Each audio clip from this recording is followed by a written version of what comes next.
look in my logbook here from when I was flying active duty. I can go look at March 8th, 1999, and I see I flew aircraft number 159619, this exact aircraft right here.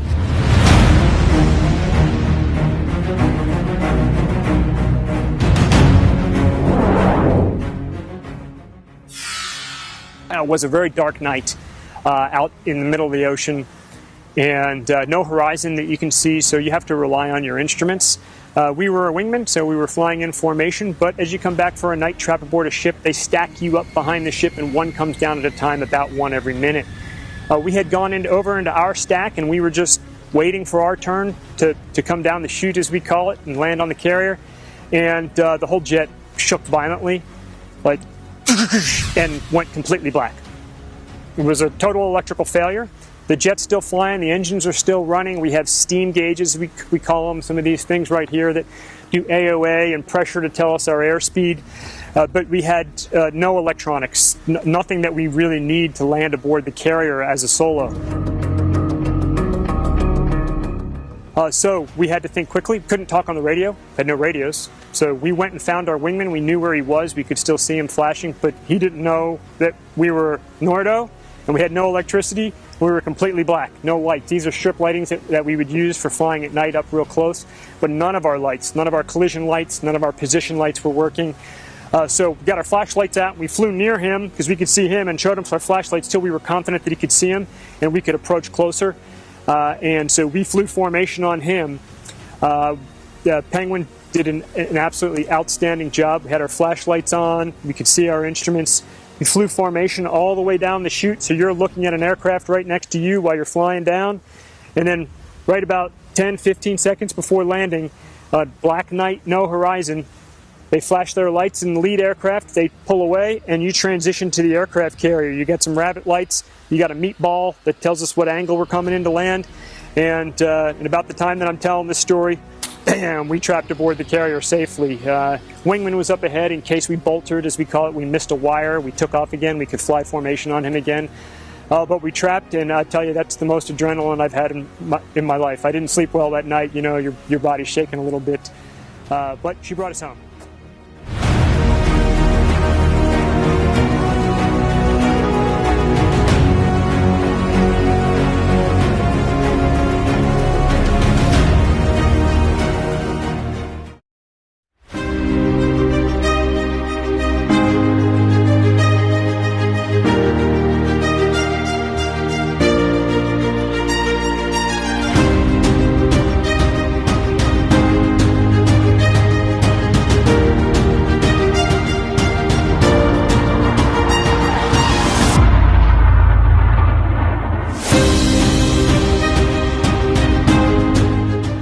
My name is Graham Stapleton, call sign Bones.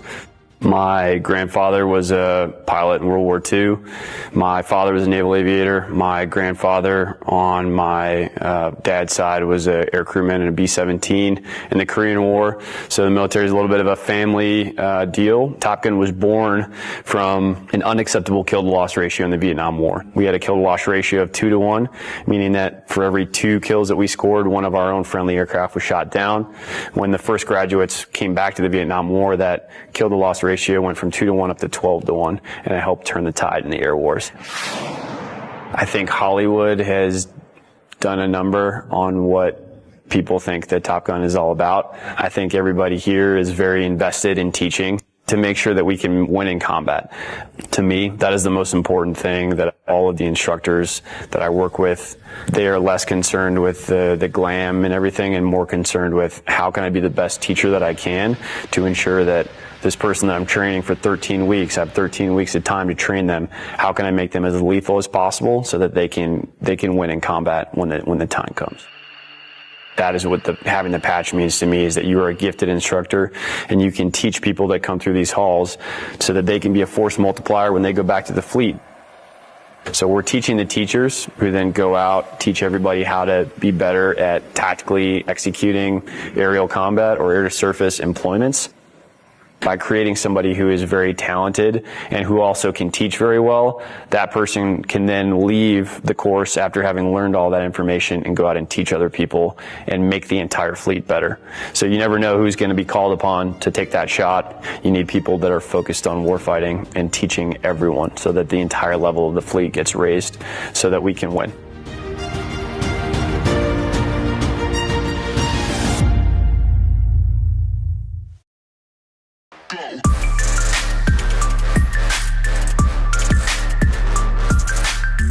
Subject is Lieutenant J.T. Loy. This time I'd like to check the stop run button starting with the flight director. It operates. Flight surgeon. It operates. Lieutenant, if you push the stop run button on your stick. It operates. Okay, the flight deck is manned and ready. Okay, Lieutenant, just a reminder about your first run. It'll be a gradual onset run. You won't have your G-suit on, and you won't be straining, okay? Just sit there totally relaxed when your lights come down to 30 degrees off the nose, or you have 75% light loss, and I want you to hit the stop the run button, okay? Okay. We're ready to go anytime you are. Ready.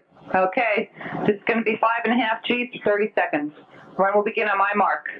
5, 4, 3, 2, 1, mark.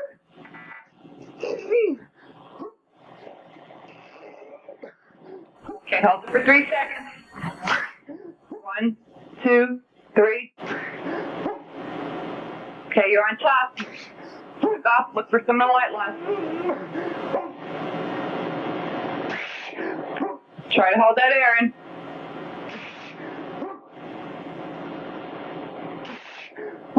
Slack off and look for the light loss.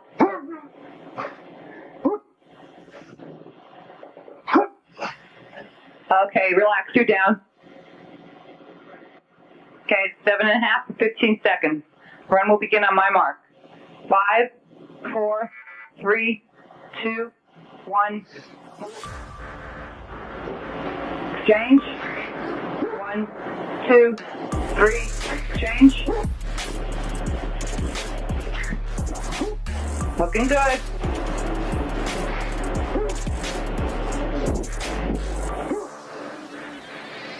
Okay, keep training and relax. Good job.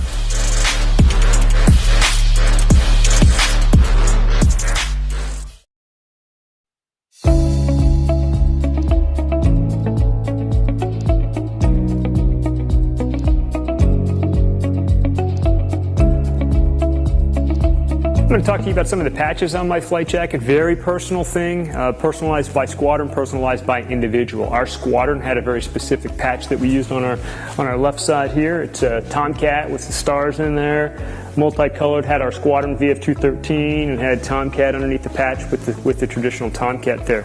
Coming across right here is always the same thing. It's your warfare designator. Here in my case, a set of Naval Flight Officer wings. I've got my name on there. The squadron designator is always over here. Some folks that flew in multiple squadrons, you know, they'd stack up their patches right on top of them. Pretty cool. Over here, a standard patch we wore on our flight suits for the Black Lions. This is a nice big triangle patch with a Tomcat on it. And then I've got 2 more here that are my personal patches for traditional, when you get 100 traps or a Centurion on a carrier. You get a patch. And so I have 100 traps on the Kitty Hawk for my first cruise, and I got 100 traps on the Carl Vinson for my second cruise.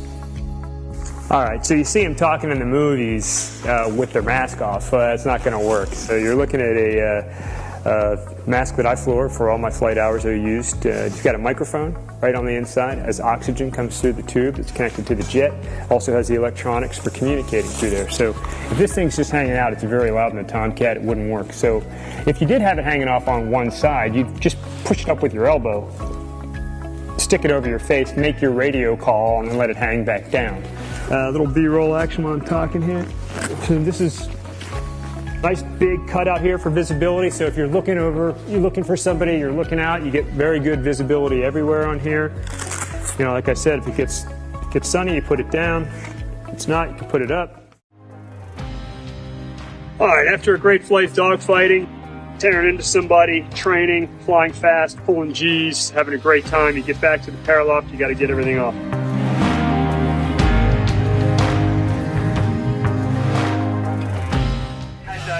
Rick Roy, call sign Lucky. Just want to welcome you aboard and hope you have a great tire cruise.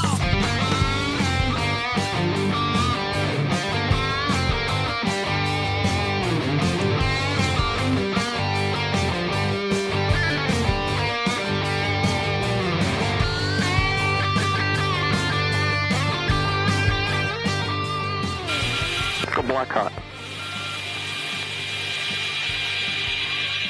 See if we can get it now. Keep it going. The bus came off, huh? Sure did. Left, 9 o'clock. Still your position. Laser's firing, looking good. Blind. Both of them right there. They're right together. Still 6-1 for time.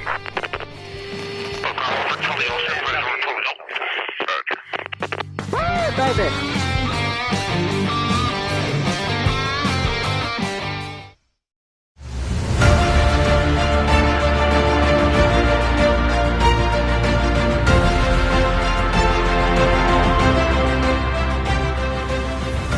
My name is Lieutenant Phil Murphy. I was inspired to become a pilot because it's kind of a family business. My dad and grandpa were both naval aviators, and then the inspiration had come from Top Gun, just and told all the great stories about the training that we get here and everything, and then how much fun it is to be an instructor and how rewarding it is. So that's kind of how I went down that road. In terms of graduating students that meet the bar here to earn the Top Gun patch, all of the instructors work to an extreme level on a day-to-day basis to make sure that all of our students will graduate at the appropriate level. So it takes a ton of work from every single instructor on staff in order to ensure that every single student graduates at that bar. Brotherhood, camaraderie, teamwork, all things we're very familiar with here. So Top Gun, since it was founded in 1969, has been an organization led by junior officers. We use a peer leadership structure here, which essentially just means that we require everybody to do their job without being asked, if you will. So we get a group of people here as instructors that show up every day motivated to teach, motivated to be experts in their area of expertise. So in terms of legacy, I don't want to be specifically remembered. I just want to be a contributing member of one of the generations of Top Gun instructors that carried the overall legacy of the institution forward and handed it off to the next group in good terms. So the story of fines regarding quoting the Top Gun movies is true. The new movie was actually really cool because a lot of the flying shots are real. And a lot of the flying was executed by other junior officers, so it's in keeping of the tradition of Top Gun being a JO-run organization. And we had fleet aviators from all over the country contributing to those flying shots that were in the new movie. My name is Michael McBride, call sign Shady. I'm the current Top Gun executive officer. What inspired me to be a Top Gun instructor was I grew up in Kingsville, Texas, small town. Near a jet training base, and my dad is a retired Navy chief. I grew up watching jets fly over my hometown, as well as my dad was a huge inspiration for me to fly aircraft. The way that we operate here at Top Gun is this organization is mainly driven by lieutenants or basically junior 04s. My job clearly is to support them in running the Top Gun course and running the Top Gun syllabus. In that, we have very high standards for the course. So a normal Top Gun instructor is here for approximately 33 to 36 months. The instructors at Top Gun are here to do one thing and one thing only, and that's teach others to win in combat. We want to make the most lethal aviators across the Department of Defense. Most days for a Top Gun instructor run between 14 to 16 hours here. That includes flying, instructing the course, or for that matter, in the simulators working to get better. We pride ourselves on 3 traits for a Top Gun instructor, and that's humble, credible, and approachable. Not just for our Top Gun IPs, but also for our graduates that go out to the fleet. I think there is a brotherhood that definitely exists, and I think that comes from having a very high-functioning culture with top-performing individuals coming in every day and working with kind of the best aviators in the U.S. Navy drives you, motivates you, obviously, clearly to be better, and sets a culture of almost kind of like continuous excellence or continuous pursuit of perfection in everything that we're doing with respect to like aerial combat. I think that the new movie Maverick that came out, I think some of the flying scenes in there were incredible. They were flown by actual lieutenants and fleet aviators. which is important because in the U.S. Navy, that's where all of our talent is. That's where we push it to. Those are our leaders. Those will be our combat performers. So the fact that they had the opportunity to participate in that flight and fly the actors, I think, was a very unique experience and not something that we've seen, more so than the previous movie that actually took place. So I think they did a very good job with it.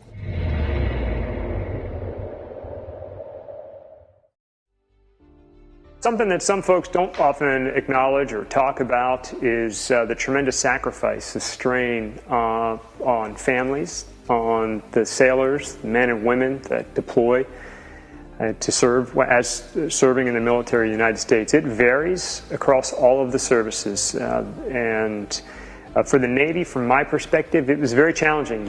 You spend a year plus what we call workups, preparing an entire air wing, preparing a ship to be deployed. And the whole air wing comes aboard the ship and off you go, and you don't come back for 6 months. Op tempo in recent times, and it varies at different times, you could come back in 7, 8, 9, 10 months in times of war, sometimes even longer.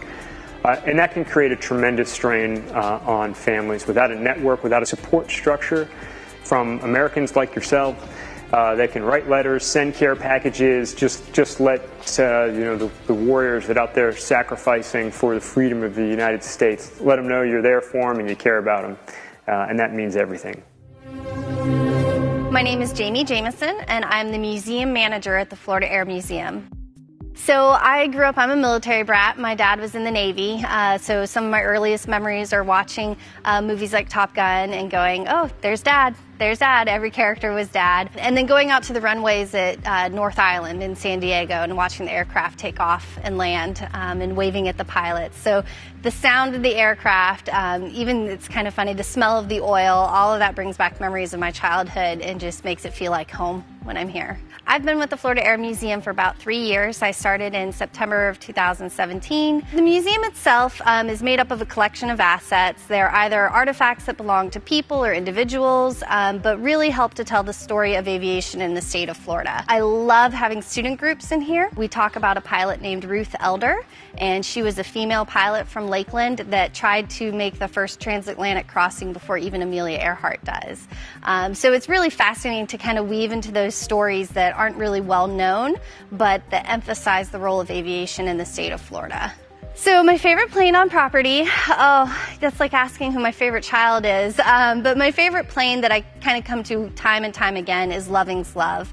It's a great little aircraft. It is a replica of an original design by Neil Loving, and Neil Loving was a pilot who had lost the use of his legs in a tragic glider accident, and he specifically designed this aircraft so that he could fly it with his limited leg use. What's really cool about the story is that this replica is actually built by an SR-71 pilot. His favorite thing was this story about this little racing airplane that Neil Loving built, and he loved it so much that he built his own replica. He actually flew it to visit Mr. Loving and show him, I was so inspired by you, here's what I built. So one of the great things about the Florida Air Museum is we have our own on-site restoration building. The Bueller Restoration Building works on the aircraft that you'll see on display in the museum, as well as some of our flying assets, meaning aircraft that we can take flying individually. Really interesting project that they're working on right now is called the Spirit of Lakeland. And the Spirit of Lakeland is a partnership with Able Flight that allows those with varying disabilities the opportunity to earn their private pilot license. We're very fortunate to have 3 Navy aircraft on loan for the United States Naval Aviation Museum in Pensacola. They include the Sea Dart, the Vertical Riser, and of course the F-14 Tomcat.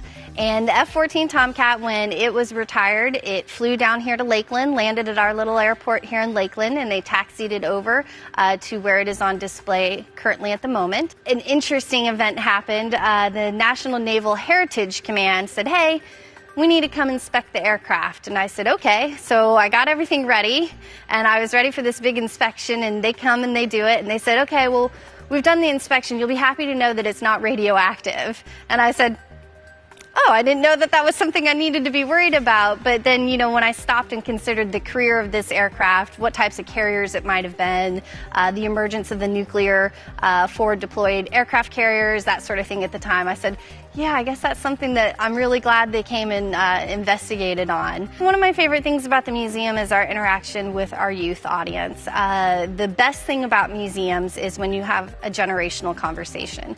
So you have older members of society bringing their younger grandchildren, nieces, nephews, and they walk around the museum and they can talk about, oh, I built an airplane like that, when they're looking at the experimental and the kit. Or if they were in the military, coming in and saying, hey, I flew the F-14. You know, your old man, he was that cool guy that got to fly it. Or, you know, talking about their experiences on the aircraft carriers or being forward deployed. You can have a museum, but if you don't have those conversations and experiences, the meaning gets lost. It's just kind of stuff. So what I enjoy about it is that really aviation is extremely personal and people love to talk about it and they love to share what they know. And I'm always happy at the end of the day when I see a family come in and get to share their experience.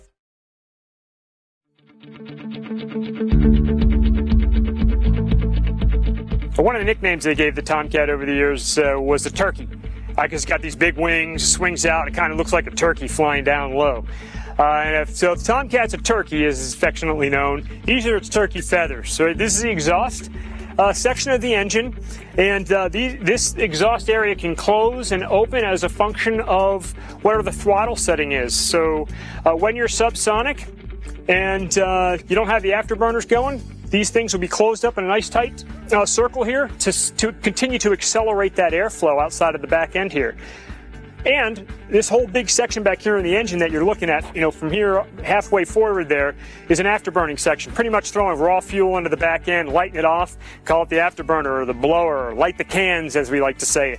When we do that, these turkey feathers open up because as you light those cans, that airflow ignites and becomes supersonic. In order to accelerate supersonic airflow, we're actually going to do the opposite of what you'd think of as a nozzle like on your garden hose, and we're going to open up. And this opening, this larger area by about 10%, is going to accelerate the airflow out the back, giving you even more efficiency using the afterburners. Tail hook, it's sitting back here.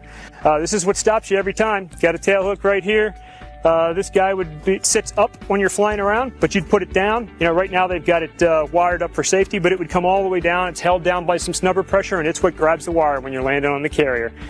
We also have a dump mast right here, and when we needed to, you needed to get down to max trap, or the maximum amount of weight you could have when you're trapping aboard the carrier, you'd have to dump some fuel sometimes, and so we could dump a lot of fuel out of this dump mast. Fortunately, in the Tomcat with its afterburners, we could burn gas faster than we could dump gas. So why would you use a dump when you can just burn it up and have some fun and go fast, which is what we normally do. I feel like I can fly this thing now. You've given me that adrenaline rush.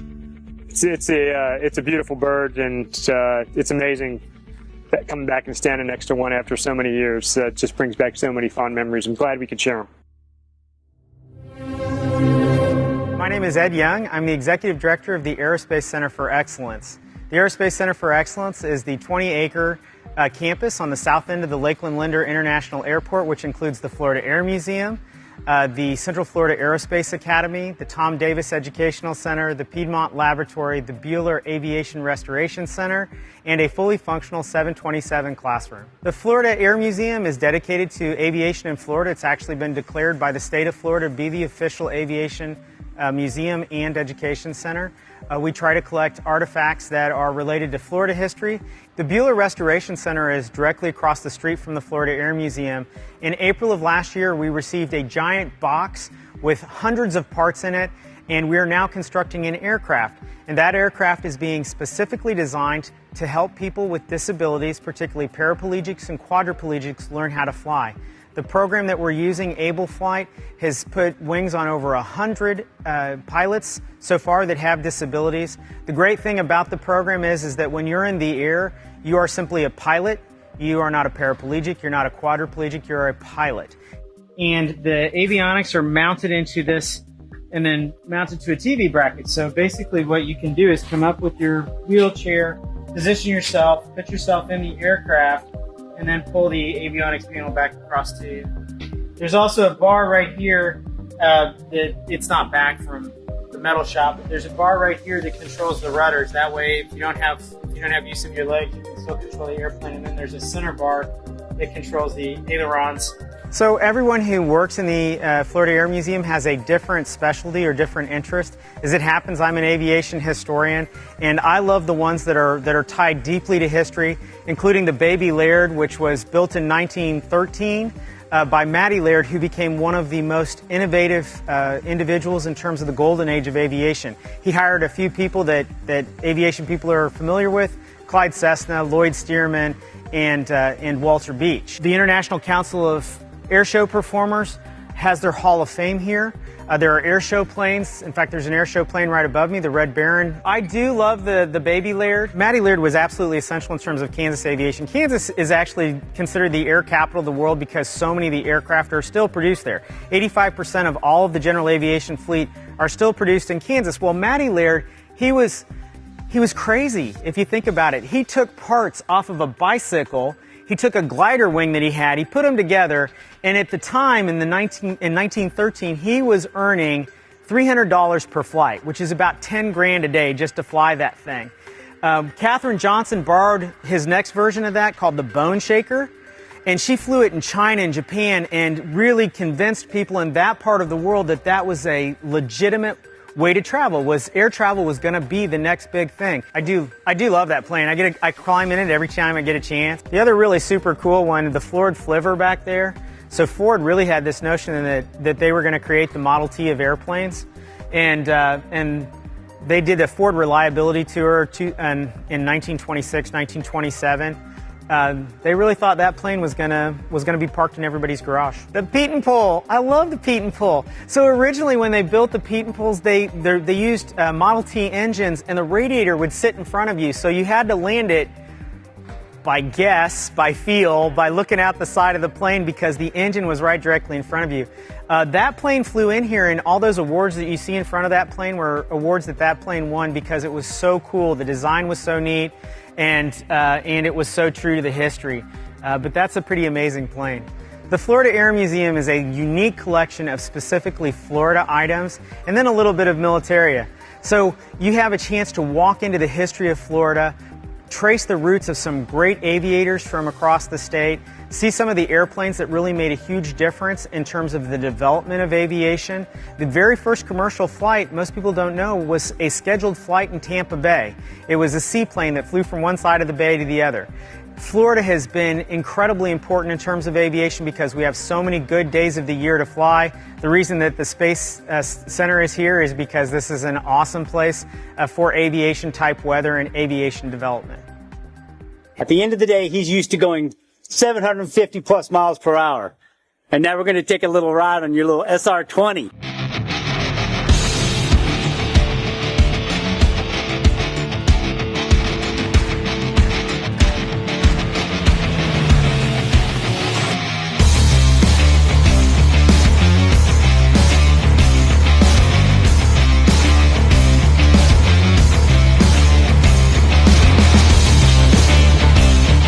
Up and away.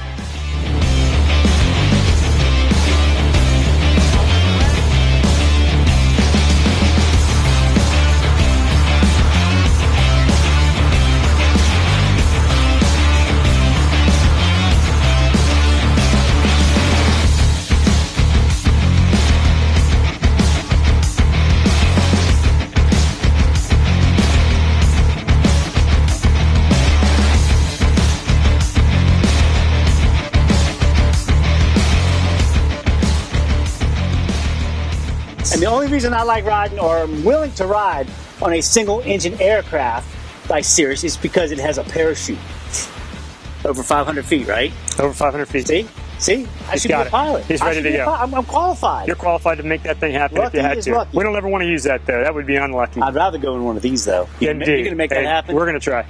F-35? No, that's single seat only. Oh, is it? F-18F. It's a two-seater. F-18F. Let's go. Thanks, bud. Right on. All right, let's go drink. Nah.